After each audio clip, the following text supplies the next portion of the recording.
So a little morsel of critical discourse about movie reviewing has got me thinking this morning. I saw that the Empire magazine reviewer Chris Hewitt had shared a snippet from a review from Rolling Stone of the new superhero movie called Madam Web.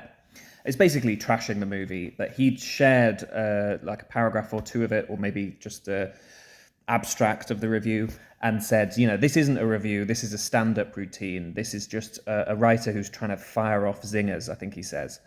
And he, credit to him, says, I've done this. I've been sort of carried away with wanting to butcher a movie and have just pinged off some lines that I've stored up. Now, first of all, to compare that review from Rolling Stone to a stand-up routine is paying it a compliment it doesn't deserve. It's not funny. If you just took an aggregate of what you hear film bros on YouTube saying about films they don't like, it's that. It's not even as sophisticated as that.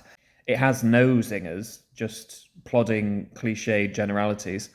And it also then just compares it to two other notoriously bad movies, Cats and Showgirls, which just sort of sounds like someone who's trying to make their review sound like it's entered the Valhalla of other notorious hatchet jobs. Anyway, I'm not really here to talk about, you know what that sort of thing sounds like, angry nerd writing. It's boring to read, it's boring to listen to. It's characterized by extremely repetitive analogies. You can hear the frustration and the strain of that sort of hyperbole because it doesn't have anywhere to go. Once it's compared a million movies to Chernobyl's disasters, whatever, it doesn't really have anything else to say. It's said it all, it's reached saturation point. And that brings me back to what Chris Hewitt wrote about the review in general. The more interesting part of that was, is that invalid as criticism to do like a stand-up bit?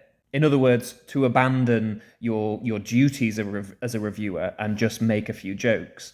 Because it's clear that Chris Hewitt's point of view, even though he says I used to do this, is now no, this is like invalid. This isn't criticism. This is bad.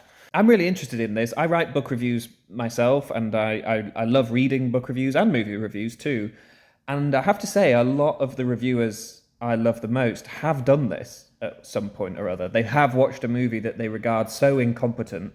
They don't. It feels like they can't even bring themselves to summarize the plot, to treat it, in other words, like a valid piece of work.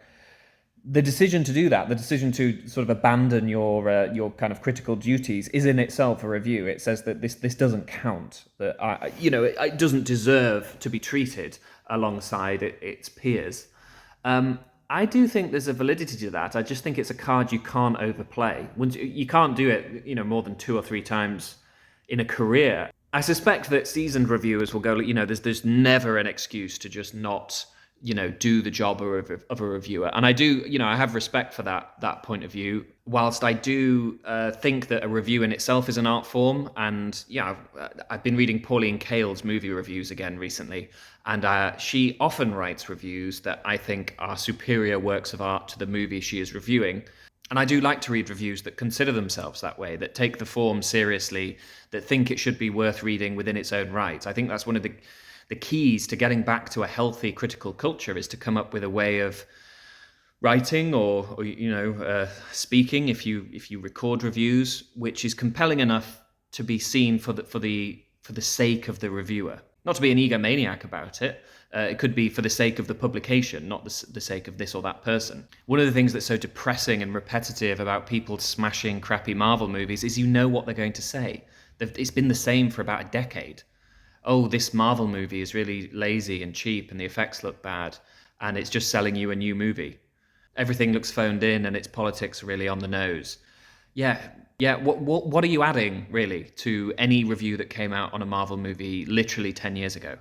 I do sympathise if it's your job to go and watch these pieces of crap and you just reach saturation point by the 30th and decide to just write a whole piece parodying them.